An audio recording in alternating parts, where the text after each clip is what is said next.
Side खबरों के लिए सब्सक्राइब करें फ्लेम मीडिया और उसके बाद बेल आइकन को प्रेस करें ताकि सबसे पहले आपको मिले एक्सक्लूसिव खबरें।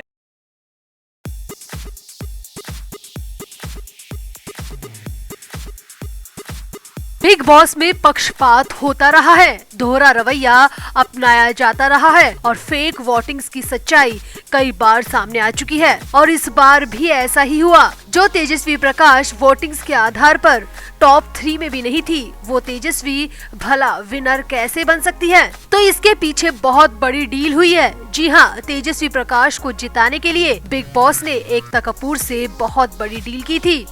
अब तक ये बात आप पहले भी पढ़ चुके होंगे, मगर इस बार खुद निशांत भट्ट और शमिता शेट्टी ने अपनी आंखों से देखा हाल बताया है।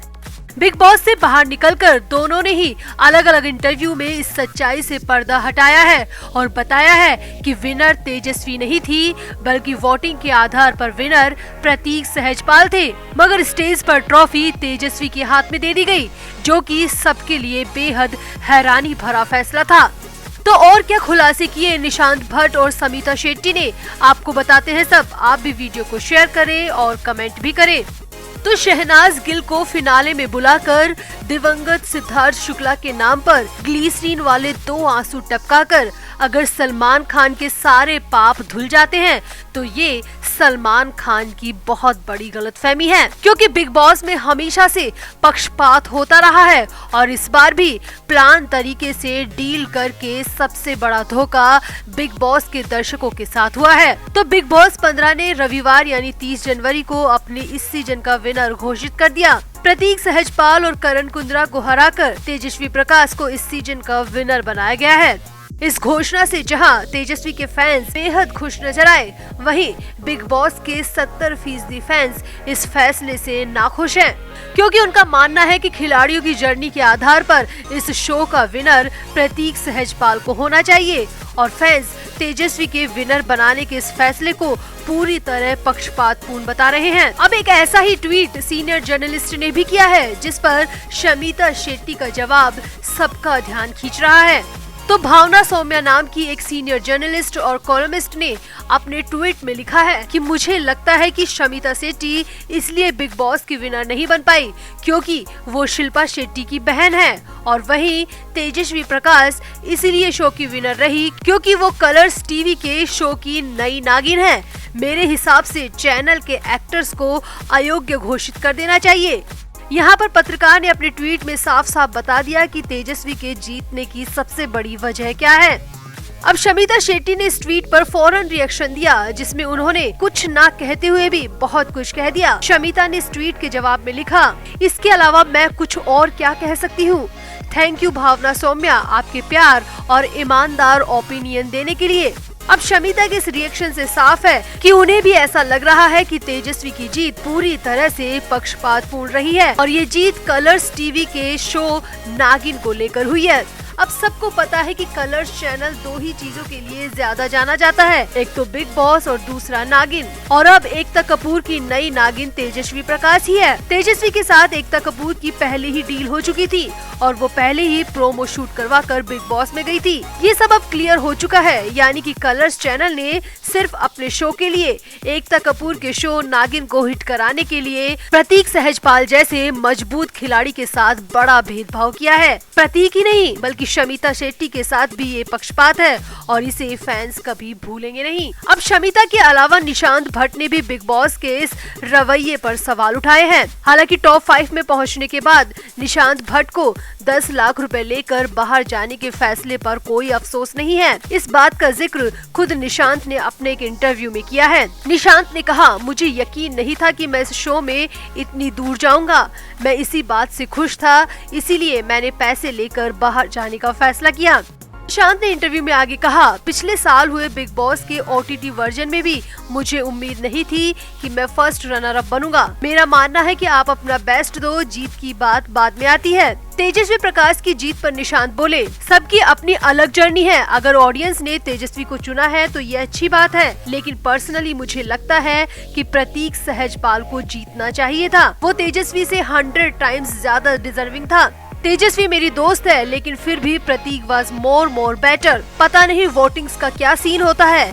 मैं चाहूंगा कि वोटिंग्स को लाइव दिखाया जाए, तभी ये सारी स्थिति क्लियर होगी। कुछ तो घालमेल आखिर में हुआ है, क्योंकि मेरे स्ट्रॉन्ग सोर्सेज से मुझे पता चला है कि वोटिंग में तेजो टॉप 3 में भी नहीं थी। प्रतीक शुरू से टॉप में थे, मगर विनर की ट्रॉफी नई नागिन को मिलनी थी। ये सब पहले से फिक्स जैसा लग रहा है।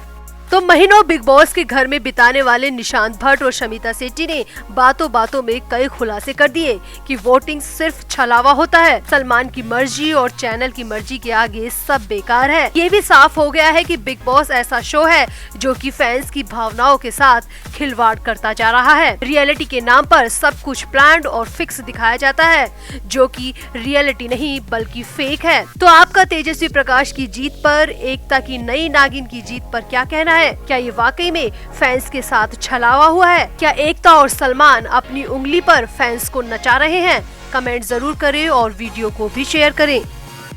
तो साल 2000 में ऋतिक रोशन की डेब्यू मूवी कहो ना प्यार है रिलीज हुई। इसे ऋतिक के पापा डायरेक्टर राकेश रोशन ने डायरेक्ट किया और इसमें ऋतिक के अपोजिट फीमेल लीड में अमीषा पटेल नजर आई। बताया जाता है कि सोनिया सक्सेना के रोल के लिए पहले करीना कपूर को सिलेक्ट किया गया था, लेकिन करीना उन दिनों रिफ्यूजी फिल्म की शूटिंग में बिजी थी और इस वजह से बात नहीं बन पाई और ये फिल्म अमीषा पटेल की झोली में आ गई। सामने तो ये भी आया था कि अमीषा पटेल तो ये फिल्म कभी करना ही नहीं चाहती थी। वो यूएस में अपनी पढ़ाई जारी रखना चाहती थी, मगर राकेश रोशन के दबाव में आकर अमीषा ने मूवी को एक्सेप्ट किया।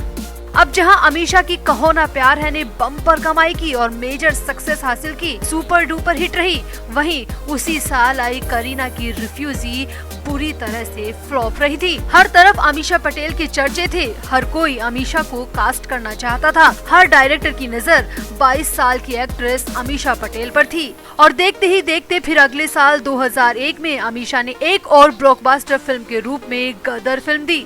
इसके बाद तो अमीषा पटेल का नाम बॉलीवुड की टॉपेस्ट एक्ट्रेस में शुमार हो गया। मगर बॉलीवुड में बैठे खानदानी स्टार्स को ये बात कहाँ पचती। जहां करीना कपूर बुरी तरह फ्लॉप रही, वहीं एक आउटसाइडर ने सफलता के झंडे गाड़ दिए। ये बात उस दौर में कई एक्ट्रेस और एक्टर को बेहद चुभ गई। बस उसी के बाद अमीषा पटेल के साथ वो सब कुछ हुआ जो शायद किसी ने कल्पना में भी नहीं सोचा होगा। अब 22 साल बाद अमीषा पटेल ने इस बारे में अपनी जुबान खोली है और करीना कपूर का नाम लेकर काफी कुछ कहा है। अमीषा पटेल ने हालिया इंटरव्यू में बताया कि अगर उनका वश चलता तो मैं अब तक मरवा दी जा चुकी होती। मुझे बॉलीवुड से आउट करने की हर तरह की कोशिश की गई। कई बार तो मुझे लगता था कि जैसे कोई मेरी कार का पीछा कर रहा है। कई बार मेरे मैनेजर ने भी कार का पीछा करने की बात मुझसे कही। वो बातें याद कर मैं आज भी डर जाती हूँ। अमीषा पटेल का कहना है कि वो तो मैं कांग्रेस के बड़े नेता की पोती थी, इसीलिए वो लोग मेरा ज्यादा कुछ नहीं बिगाड़ पाए। अमीषा ने कहा, मैं तो फिल्मों में कभी आना ही नहीं चाहती थी। मैं इकोनॉमिक्स में मेडलिस्ट हूँ और इसी में अपनी पढ़ाई आगे करना चाहती थी मगर डेस्टिनी को शायद कुछ और ही मंजूर था। अमीषा ने बताया कि मैं करीना कपूर को बहुत ज्यादा नहीं जानती। मैंने कभी उनके बारे में ज्यादा इंटरेस्ट नहीं लिया, मगर मीडिया के थ्रू पता चलता रहता था कि करीना मुझसे बहुत ज्वेलस रहती है। मीडिया के जरिए मुझे पता चलता था कि गदर फिल्म के बाद करीना ने बयान दिया था और मेरे लिए थर्ड क्लास शब्द का यूज लिया था, जो मुझे बहुत बुरा लगा, लेकिन मैंने आज से पहले इस बारे में कभी कुछ नहीं कहा।